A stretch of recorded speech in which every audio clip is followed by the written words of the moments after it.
Shalom, Om Swastiastu, Namo Buddhaya, Salam Kebajikan.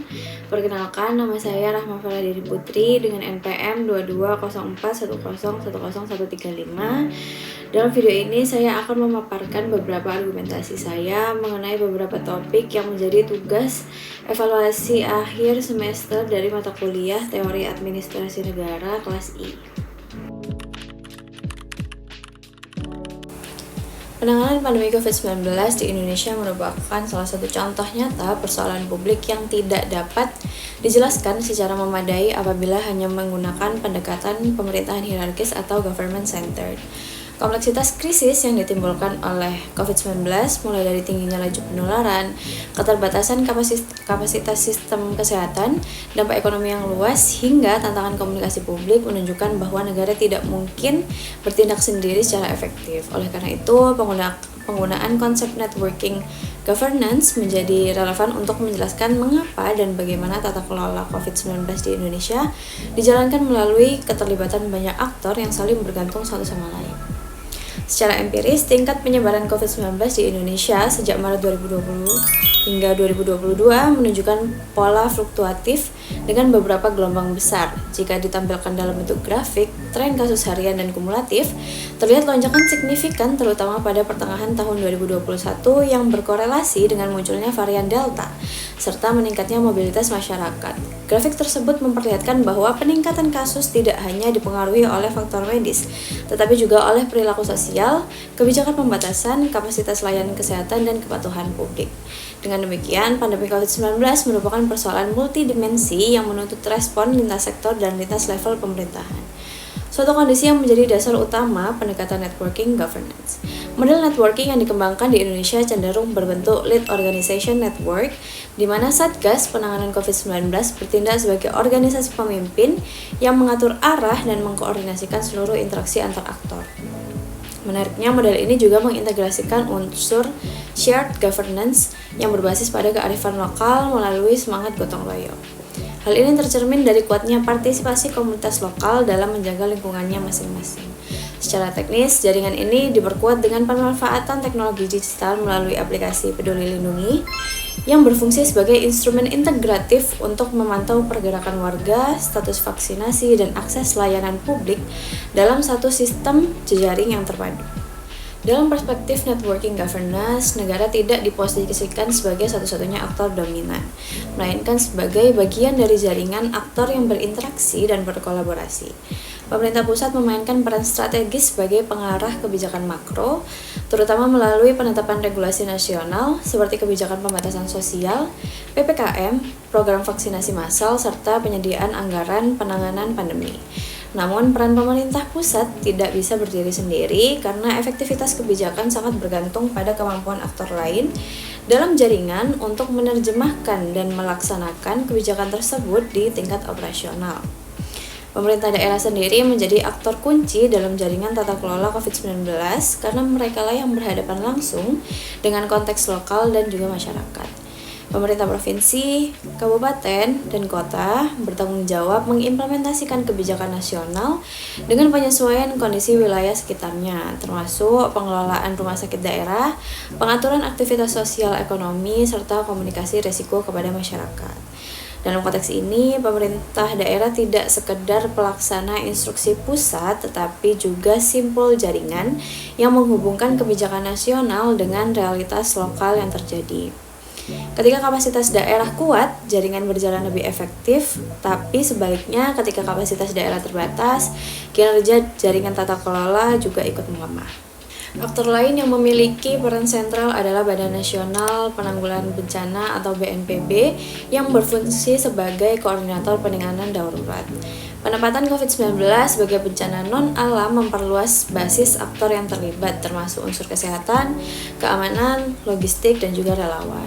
Dalam kerangka networking governance, BNPB berperan sebagai network manager yang menjembatani kepentingan dan fungsi sebagai institusi agar tidak berjalan secara terfragmentasi. Keberadaan gugus tugas nasional menunjukkan upaya membangun koordinasi horizontal antar lembaga, bukan sekedar hubungan komando vertikal. Tenaga kesehatan dan institusi layanan kesehatan menempati posisi strategis sebagai aktor lapangan yang menyediakan informasi krusial bagi jaringan kebijakan. Data testing, tracing, dan treatment yang mereka hasilkan menjadi dasar utama dalam pengambilan keputusan pemerintah. Dalam pendekatan network governance, tenaga kesehatan bukan hanya sebagai pelaksana teknis tetapi juga produsen pengetahuan kebijakan. Tanpa kontribusi mereka, kebijakan pembatasan atau pelonggaran aktivitas tidak akan memiliki dasar empiris yang kuat. Selain aktor negara, keterlibatan aktor non-pemerintah mempertegas karakter networking governance dalam penanganan COVID-19 di Indonesia.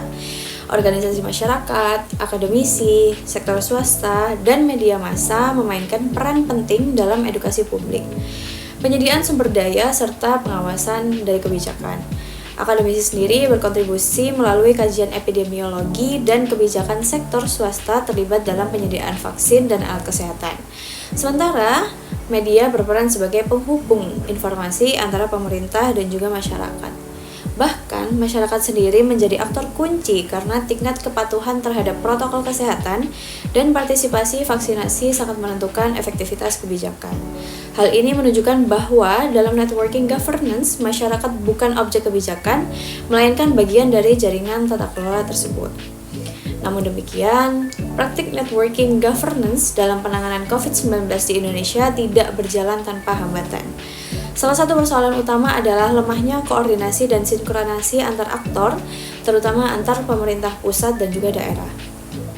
Perbedaan interpretasi kebijakan, perubahan regulasi yang cepat, serta komunikasi yang tidak selalu konsisten menyebabkan kebingungan di tingkat implementasi.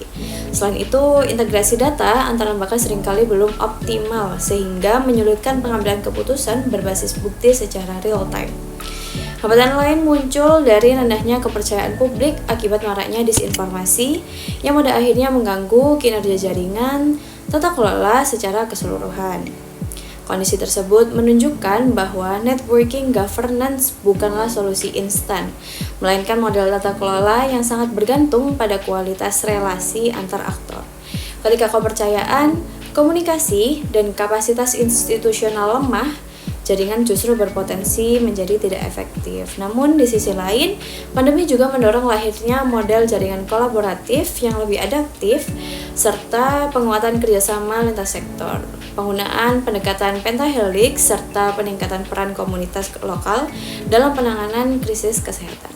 Penggunaan konsep networking governance dalam menganalisis penanganan COVID-19 di Indonesia memperlihatkan bahwa keberhasilan dan kegagalan kebijakan tidak dapat dilepaskan pada dinamika jaringan aktor yang terlibat. Pandemi ini membuktikan bahwa negara membutuhkan aktor non-negara untuk memperluas kapasitas dan legitimasi kebijakan. Sementara aktor non-negara membutuhkan negara sebagai koordinator dan penjamin arah kebijakan. Dengan demikian, COVID-19 menjadi pembelajaran penting bahwa tata kelola krisis di era modern harus bergerak dari pola hierarkis menuju model jaringan yang kolaboratif, adaptif, dan berbasis dengan kepercayaan. Melalui perspektif networking governance, dapat disimpulkan bahwa penanganan COVID-19 di Indonesia bukan sekedar persoalan kebijakan kesehatan, melainkan refleksi dari transformasi tata kelola publik dalam menghadapi krisis kompleks. Oleh karena itu, penguatan kapasitas jaringan, integrasi data, dan konsistensi komunikasi antar aktor menjadi agenda penting bagi pengelolaan krisis di masa depan. Dalam beberapa tahun terakhir, persoalan stunting menjadi isu strategis nasional karena berdampak langsung pada kualitas sumber daya manusia jangka panjang. Pemerintah Kota Surabaya merespon persoalan ini dengan pendekatan yang relatif progresif, yaitu membangun struktur aktor kebijakan yang melibatkan masyarakat secara langsung melalui program Kader Surabaya Hebat atau KSH. Keberadaan kader ini menunjukkan bahwa penanganan stunting di Surabaya tidak lagi diletakkan semata-mata sebagai urusan teknokratis Dinas Kesehatan, melainkan sebagai persoalan publik yang membutuhkan keterlibatan banyak aktor dalam satu jejaring tata kelola. Pendekatan ini relevan untuk dianalisis menggunakan paradigma New Public Governance yang menekankan kolaborasi, jejaring, dan ketergantungan antar aktor dalam penyelenggaraan kebijakan publik. Paradigma New Public Governance berpijak pada asumsi bahwa pemerintah bukan satu-satunya aktor yang mampu menyelesaikan masalah publik yang kompleks. Stunting sebagai masalah multidimensional tidak hanya disebabkan oleh kurangnya asupan gizi, tetapi juga dipengaruhi oleh pola asuh, kondisi sosial ekonomi, sanitasi lingkungan, serta tingkat literasi kesehatan keluarga. Oleh karena itu, kebijakan yang hanya bersifat top-down dan berbasis birokrasi cenderung tidak efektif. Dalam konteks inilah, program Kader Surabaya Hebat menjadi representasi konkret dari praktik New Public Governance. Karena pemerintah kota secara sadar mendistribusikan sebagian fungsi pelayanan publik kepada aktor komunitas yang berada paling dekat dengan warga. Kader Surabaya Hebat berperan sebagai simpul jejaring antara pemerintah, tenaga kesehatan, dan juga masyarakat. Mereka tidak hanya menjalankan fungsi administratif, tetapi juga fungsi sosial dan edukatif, seperti melakukan pendataan balita, memantau tumbuh kembang anak, memberikan edukasi gizi kepada keluarga, serta melaporkan kondisi lapangan secara berkelanjutan. Posisi kader yang berasal dari lingkungan tempat tinggal warga membuat intervensi kebijakan menjadi lebih kontekstual dan memiliki legitimasi sosial yang kuat. Hal ini sejalan dengan gagasan New Public Governance yang menekankan bahwa efektivitas kebijakan publik sangat bergantung pada kualitas relasi antar aktor dalam jejaring, bukan semata pada kekuatan regulasi formal. Secara empiris, efektivitas pendekatan kolaboratif ini dapat dilihat dari capaian penurunan angka stunting di Kota Surabaya.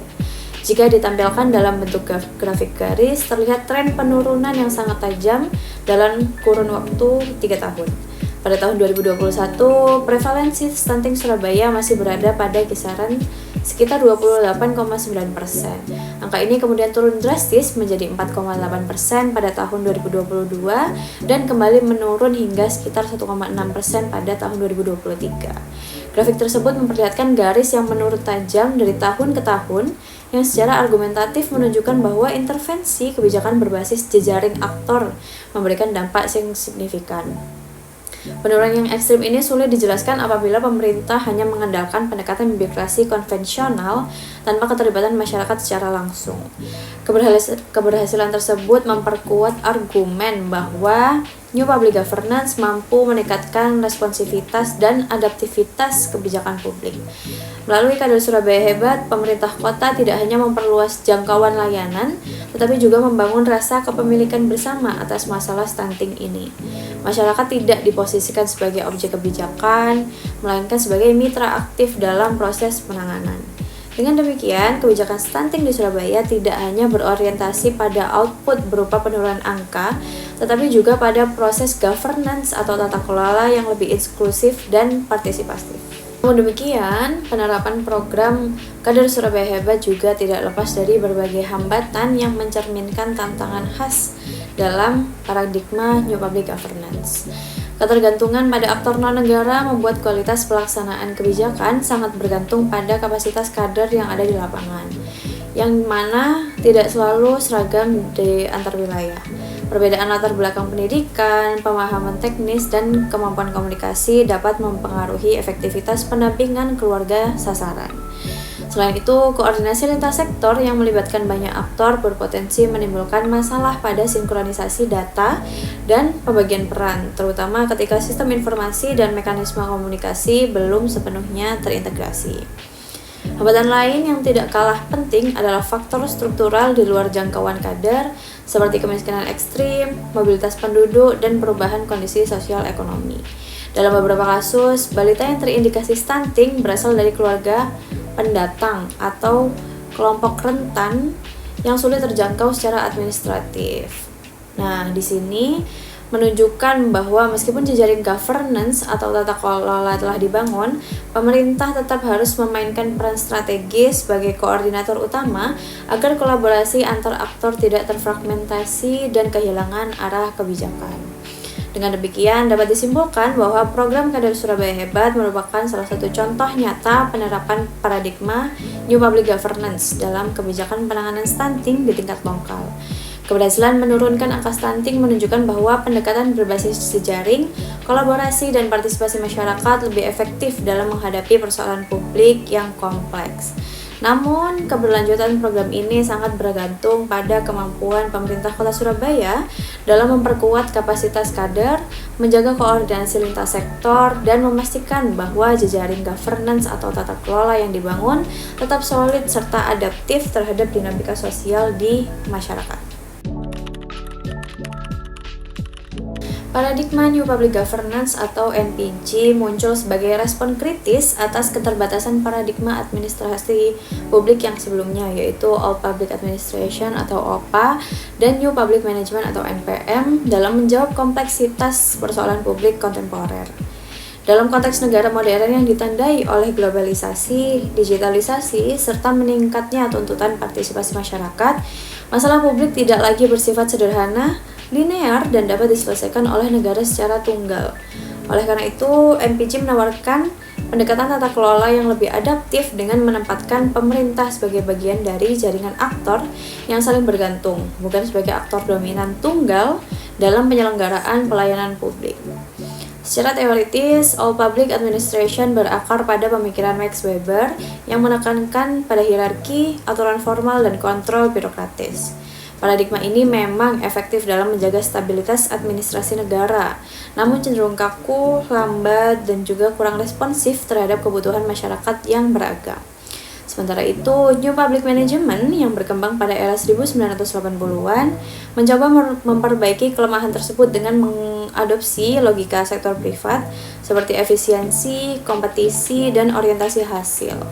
Meskipun NPM berhasil meningkatkan efisiensi organisasi publik, paradigma ini dikritik karena mereduksi warga negara menjadi pelanggan semata, mengabaikan nilai keadilan sosial, serta memecah layanan publik ke dalam kontrak-kontrak yang seringkali melupakan koordinasi kebijakan secara keseluruhan.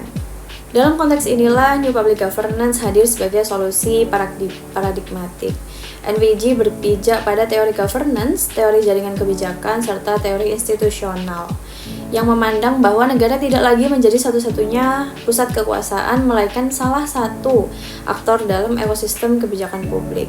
Rhodes dan Osborne menjelaskan bahwa NPG menekankan kolaborasi antar aktor pemerintah, sektor swasta, organisasi masyarakat sipil, komunitas lokal, dan bahkan warga negara sebagai co-producer kebijakan publik. Paradigma ini berangkat dari asumsi bahwa permasalahan publik bersifat kompleks, saling terkait, dan tidak dapat diselesaikan melalui mekanisme pasar maupun hierarki birokrasi semata. Keunggulan utama pada New Public Governance dibandingkan paradigma lain terletak pada kemampuannya mengelola kompleksitas. Dalam NPG, efektivitas kebijakan tidak hanya diukur dari efisiensi biaya, tetapi dari kemampuan kebijakan tersebut menciptakan nilai publik secara berkelanjutan. Pemerintah tidak lagi sekadar bertindak sebagai penyedia layanan, melainkan sebagai fasilitator, mediator, dan koordinator jaringan.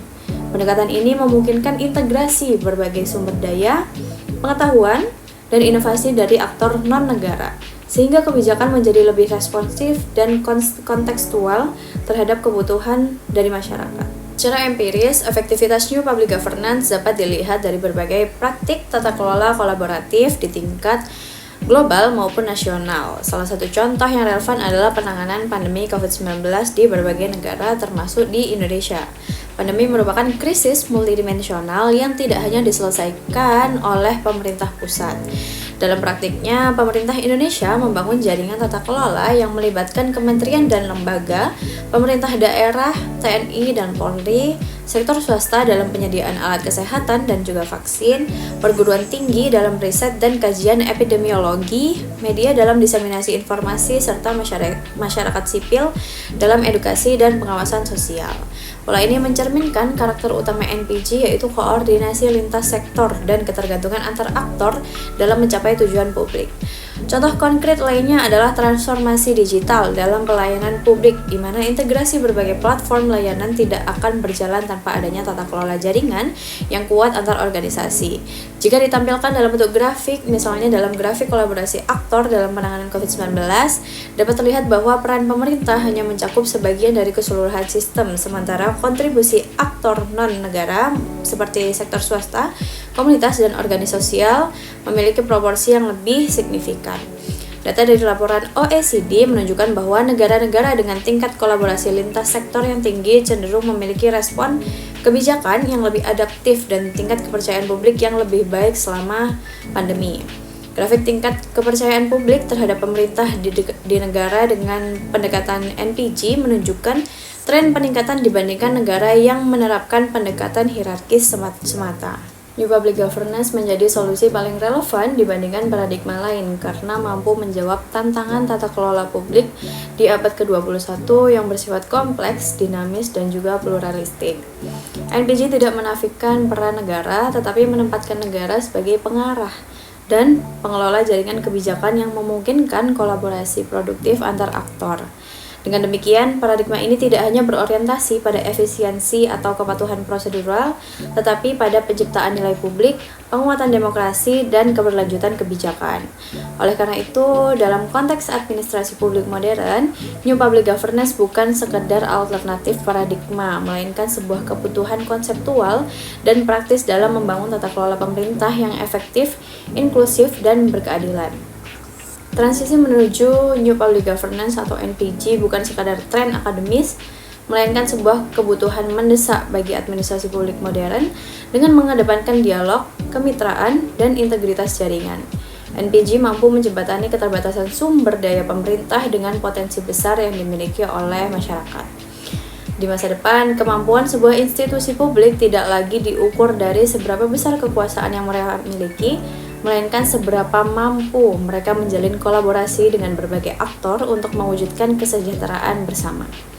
Melalui NPG, kita tidak hanya membangun pemerintahan yang efektif secara administratif, tetapi juga membangun demokrasi yang partisipatif dan responsif terhadap kebutuhan zaman. Sekian penjelasan yang bisa saya sampaikan. Mohon maaf bila ada kesalahan kata dan juga perbuatan. Semoga segala hal yang saya sampaikan dapat bermanfaat untuk sesama. Kurang lebihnya mohon maaf. Wassalamualaikum warahmatullahi wabarakatuh.